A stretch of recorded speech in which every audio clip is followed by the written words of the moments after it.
오늘은 시편 40편 1절로 5절의 본문의 말씀으로 웅덩이와 수렁에서 건져주시는 하나님이란 제목으로 함께 말씀을 전하도록 하겠습니다.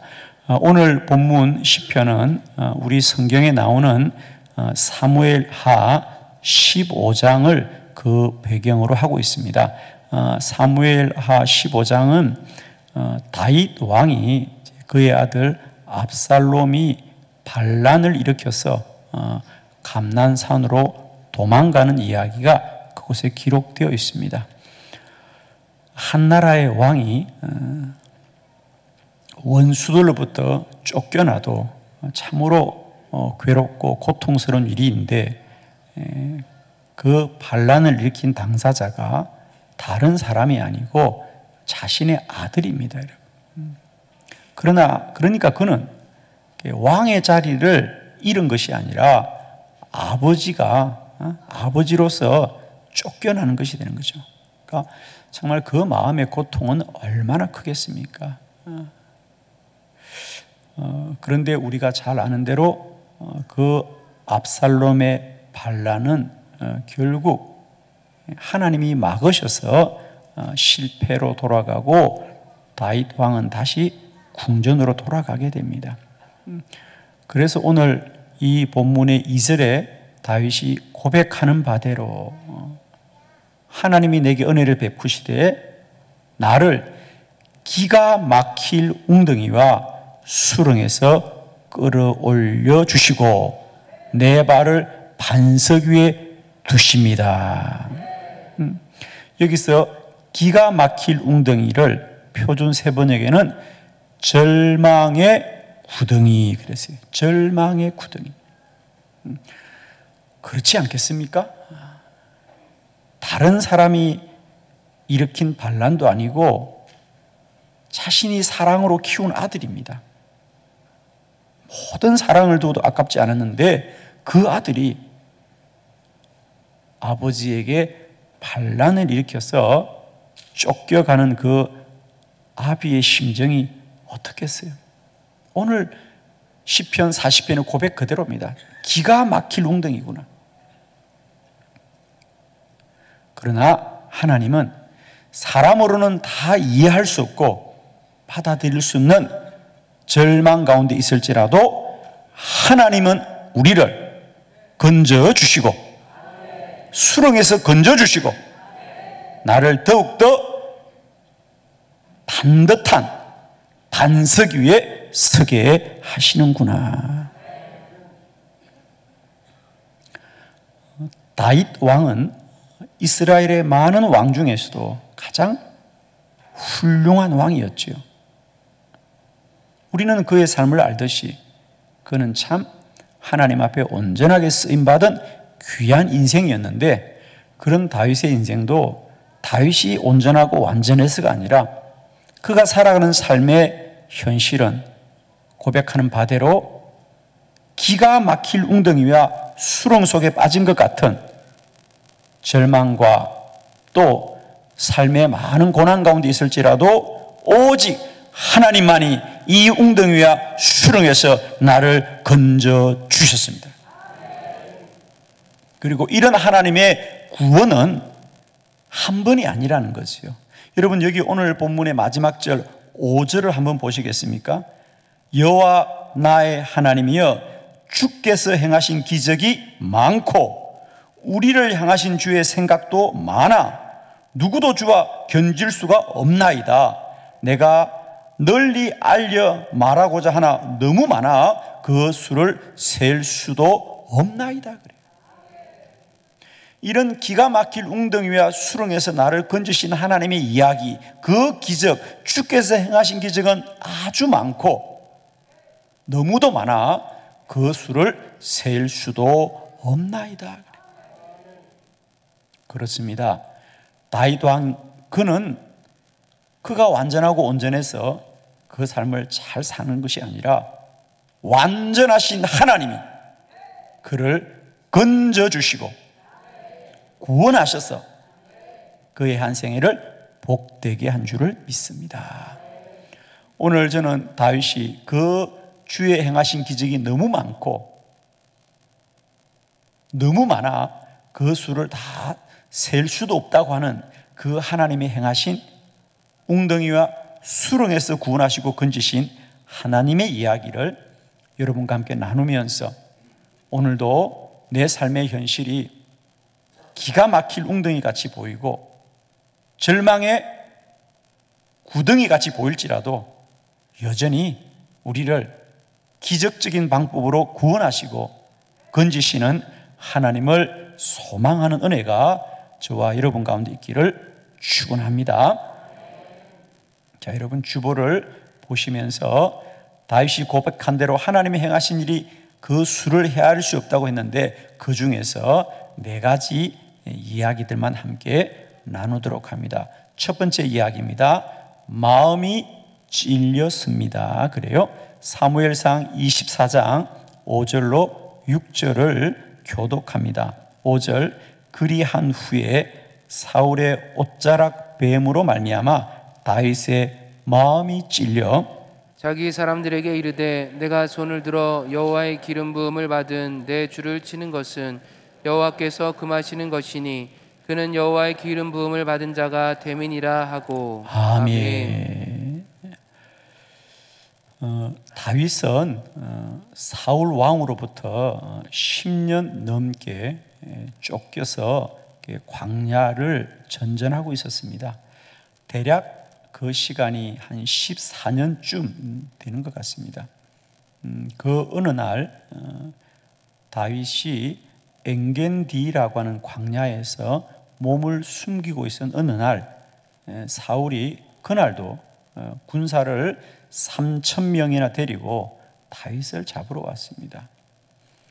무더운 날이라 낮에는 동굴 안에서 몸을 숨기고 있을 때인데 사울 왕이 갑자기 급한 일이 생겨서 혼자 굴 속으로 들어왔는데 그 굴이 마침 다윗과 그의 부하들이 몸을 숨기는 곳이었습니다. 사울이 들어온 것을 보고 다윗의 부하들이 한결같이 말하기를 하나님이 드디어 우리 편이 되어 주셨습니다. 사울을 죽일 수 있는 참 좋은 기회가 왔습니다. 그렇습니다. 왜냐하면 지금 사울을 죽이지 않으면 이 사울이 언제까지 우리를 괴롭히겠는가? 그래서 그 부하들이 사울을 죽일 좋은 기회가 왔습니다. 그래서 다윗이 그 사울의 옷자락만을 베었다 그랬습니다. 그것은 사실 사울을 죽인 것과는 다름이 없는 거 아니겠습니까? 사울의 옷자락을 베었다는 것입니다. 사실은 다윗도 그 사울이 얼마나 자신을 괴롭히는지를 너무도 잘 알지 않습니까? 그런데 참 놀라운 것은 다윗이 사울의 옷자락을 베는 순간 마음에 찔림이 생깁니다. 그것을 다른 성경에서는 양심의 가책이 그의 가운데 느껴지는 거예요. 사울이 아무리 나쁜 사람이긴 하지만 그가 하나님이 세우신 왕이지 않는가. 그래서 그가 6절에 말하기를 자기 사람들에게 이르기를 여호와의 기름 부음을 받은 내 주를 치는 것은 여호와가 금하신 일이다. 그래서 다윗이 사울을 살려주었더라 그랬어요. 그렇습니다.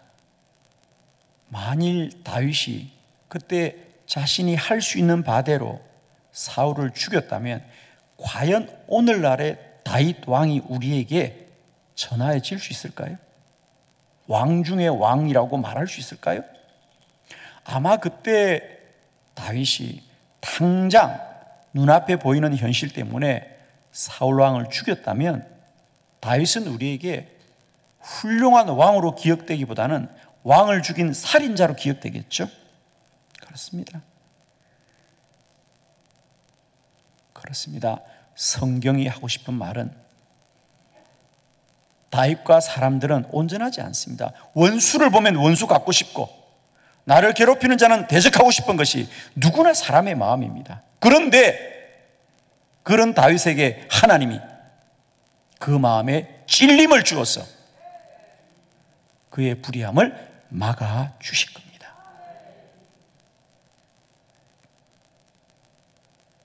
그를 기가 막힐 웅덩이와 수렁에서 하나님이 건져 주신 거죠.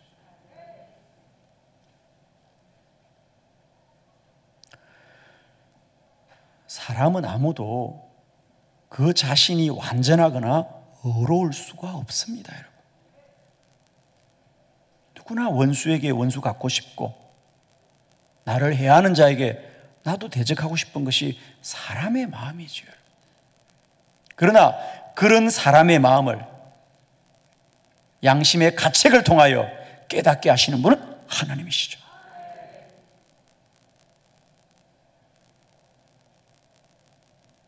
마음에 찔림이 오더라는 거죠.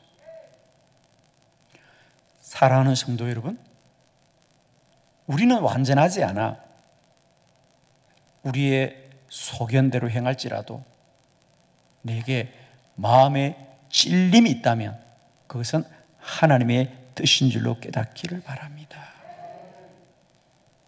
우리는 완전하지 못해도 하나님은 그런 우리에게 양심의 가책을 통하여 하나님의 길로 이끌어 가실 줄 믿습니다, 여러분. 내 안에 찔림이 있다면 그것은 하나님의 말씀하신 것을 깨닫고 날마다 때마다 우리 본성을 바꿀 수는 없지만 그 본성을 날마다 때마다 선한 길로 이끌어 주시는 우리 하나님의 선하신 인도를 받는 저와 여러분 되기를 축복합니다. 그렇습니다. 다윗은 자신의 인생을 돌아보면 원수를 원수로 갚아 자기도 원수 될 뻔한 인생 가운데서 하나님이 건져 주신 거죠.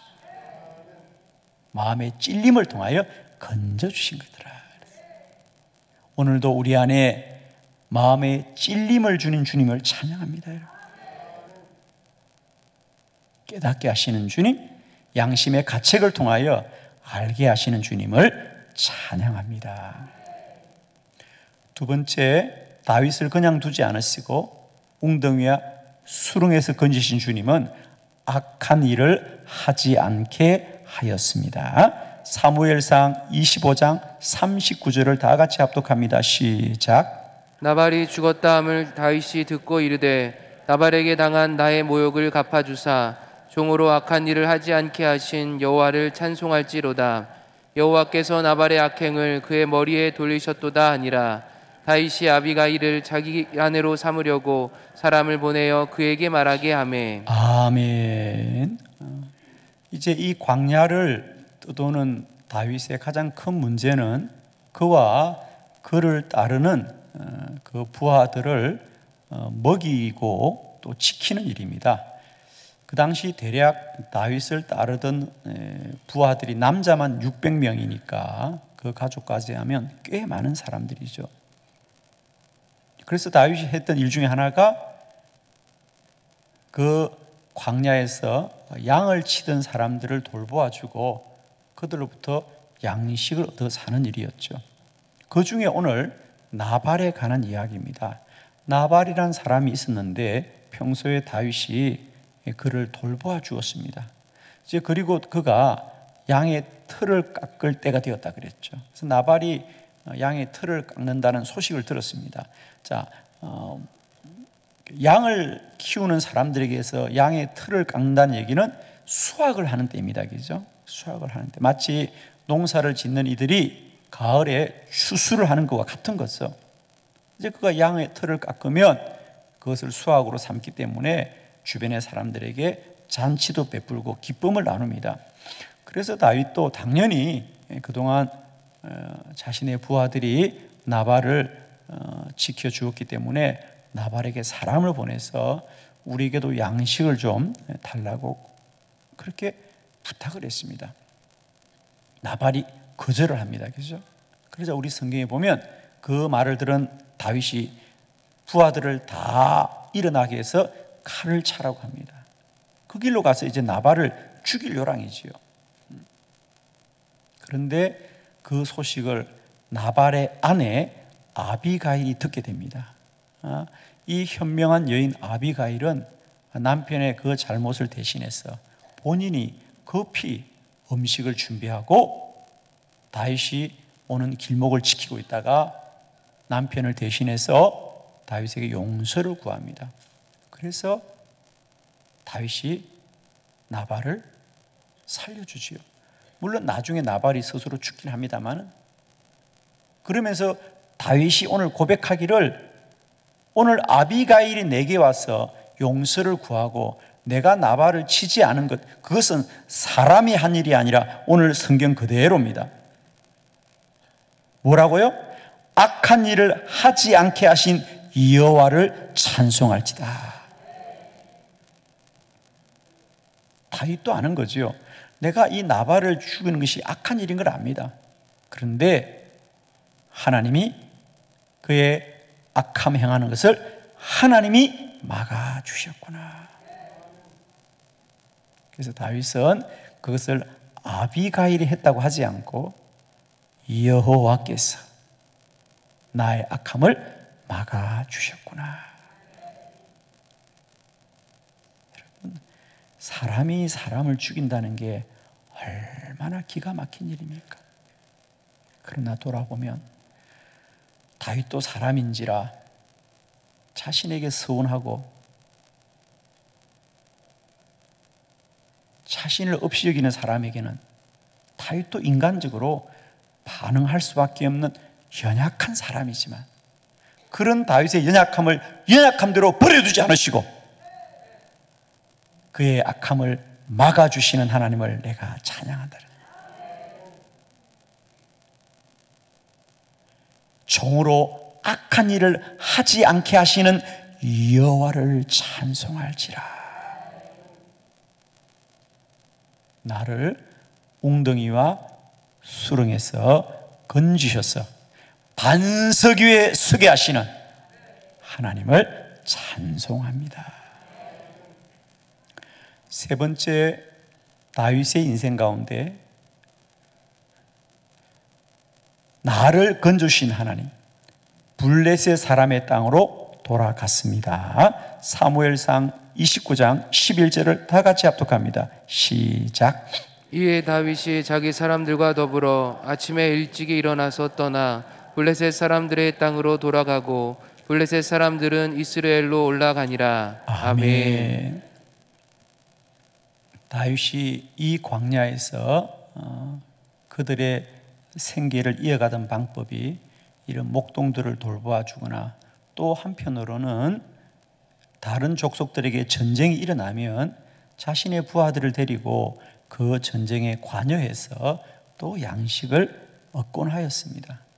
오늘은 블레셋이 아벡이란 곳에서 전쟁을 준비한다는 소식을 들었습니다. 그래서 그 당시 다윗이 머물고 있던 처소는 시글락이라고 하는 이 아래쪽입니다. 그래서 사흘 길을 걸어서 블레셋의 군인들이 모여 있다는 아벡으로 가게 되지요. 그리고 우리가 이번 전쟁에 참여하겠다고 말합니다. 평소 같으면 다윗이 그렇게 하는 일을 그들도 반기고 환영했습니다. 그런데 블레셋의 모든 수령들이 이번 전쟁은 다윗이 관여하면 안 된다는 겁니다. 왜? 이번 전쟁에서 블레셋이 싸울 상대는 바로 이스라엘이었습니다. 그래서 다윗은 양식을 구하려고 사흘 길을 걸어갔는데 빈손으로 다시 사흘 길을 돌아와야 됩니다. 여러분, 그 발걸음이 얼마나 무겁겠습니까? 여러분 한번 생각해 보세요. 다윗이 이 전쟁을 통하여 무슨 나라를 구하거나 나라를 얻자고 하는 것이 아니고요, 그저 자신이 돌보는 가족들, 그들 먹이는 일이 그가 소원하는 일입니다. 그게 뭐 잘못된 일입니까, 여러분? 그런데 그것 하나 뜻대로 된다 안 된다? 안 되는 거예요, 여러분. 여러분은 다 얼굴이 잘 되는 얼굴처럼 평화롭습니다. 그죠? 여러분, 우리가 큰 욕심 부립니까? 그냥 우리 가족들 살 만큼 벌고 그냥 우리 가족들 그냥 사는 것이면 족한데 그것이 잘 됩니까? 안 됩니까? 그것도 어려운 거 아닙니까? 여러분 계죠? 우리가 언제 나라를 욕심냈습니까? 우리가 언제 큰 욕심 내었습니까? 그저 가족들 돌볼 정도로 그냥 살면 된다고 생각했는데 그것도 잘 안 되는 우리 인생의 현실 앞에 저와 여러분 또한 때때로 사는 게 참 힘들구나. 여러분, 그 사흘 길을 도로는 다윗의 생각 속에 하나님이 나를 도우시는구나 그런 생각을 했겠습니까?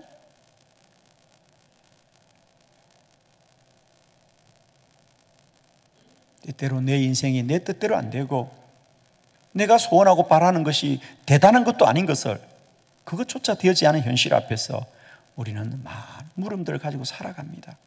그러나 훗날 다윗은 고백하기를 내 인생길 가운데 기가 막힐 웅덩이와 수렁 속에 떨어지더라도 하나님이 나를 건져주시고 나를 반석 위에 세워주시더라고요.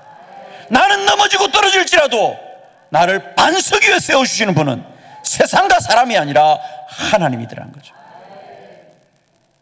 오늘 이 사건도 마찬가지입니다.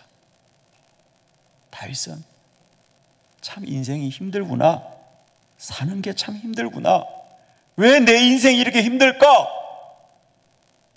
라는 생각을 가지고 터덜터덜 사흘길 걸어서 시글락으로 돌아오지만 우리는 나중에 돌아보면 다윗이 그 전쟁에 관여하지 않게 하시는 것은 블레셋의 수령들이 그리한 것이 아니라 하나님이 하신 거더라고요. 왜? 그 비밀이 사무엘상 마지막 장인 31장에 나타납니다. 그래서 마침내 다윗은 빠지고 블레셋과 이스라엘이 전쟁을 하는데 그 전쟁에 사울 왕이 직접 나왔고 그의 아들 요나단도 나왔는데 그들이 다 길보아산에서 그 전쟁에서 전사하고 맙니다. 그리고 사무엘상은 끝납니다. 그렇습니다. 사울 왕의 죽음과 그 왕위를 이어야 될 아들조차 죽었다는 이야기는 이제 다윗이 왕이 되었다는 말이겠죠. 만일 다윗이 그렇게 간곡하게 부탁하고 이 전쟁에 참여하게 해달라고 했던 그 전쟁에 만일 다윗이 참여했다면 오늘날의 다윗은 없을 거죠. 그렇습니다. 다윗이 그 전쟁에 있는데 사울이 죽는 걸 두고 보았겠어요? 요나단이 죽는 걸 두고 보았겠어요? 결국 두고 보지 않았겠죠. 그러므로 하나님이 그를 길보아 산으로 가지 않게 하시고 다시 블레셋 땅으로 돌아오게 하더라. 당장은 빈손 갖고 가진 것이 없지만 하나님은 다윗의 모든 인생을 먼저 뜻하시고 계획하시고 그는 웅덩이와 수렁 속에 빠진 것 같지만 하나님이 하시는 일은 반석 위에 세우시는 하나님의 뜻을 이루어 가시고 있습니다. 사랑하는 성도 여러분, 오늘도 내 인생이 기가 막힌 웅덩이 같습니까? 끝모를 수렁 같습니까? 그러나 여전히 하나님을 기대하시길 바랍니다. 하나님은 오늘도 우리를 반석 위에 세우시는 하나님이십니다. 여러분. 마지막 다윗의 인생 가운데 하나님은 마음을 자책하게 하였더라 그랬어요. 사무엘하 24장 10절입니다. 다 같이 시작. 다윗이 백성을 조사한 후에 그의 마음에 자책하고 다윗이 여호와께 아뢰되 내가 이 일을 행했으므로 큰 죄를 범하였나이다. 여호와여 이제 간구하옵나니 종의 죄를 사하여 주옵소서. 내가 심히 미련하게 행하였나이다 하니라. 아멘. 그래서 다윗은 이스라엘의 왕이 되었고 그는 하나님의 은혜 가운데 참 훌륭한 왕이 되었습니다. 그래서 성경에 보면 다윗이 이스라엘의 왕으로 있을 때 이스라엘의 영토가 가장 넓었습니다. 왜? 전쟁마다 다 주님이 이기게 하셨으니까. 그리고 나라의 땅이 넓어졌으니까 당연히 백성들의 수요도 많아졌겠죠. 그러자 다윗 왕이 그 백성들의 수를 헤아려 보고 싶은 마음이 생긴 거죠. 그것이 다윗의 인구조사 사건입니다. 다윗의 왕이 된 말년에 있었던 이야기죠.